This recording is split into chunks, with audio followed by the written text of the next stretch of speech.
بسم الله الرحمن الرحيم لا أقسم بهذا البلد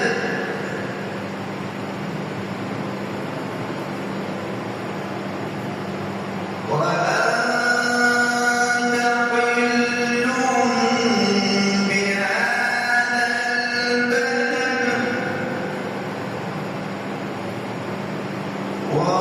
ووالد وما ولد لقد خلقنا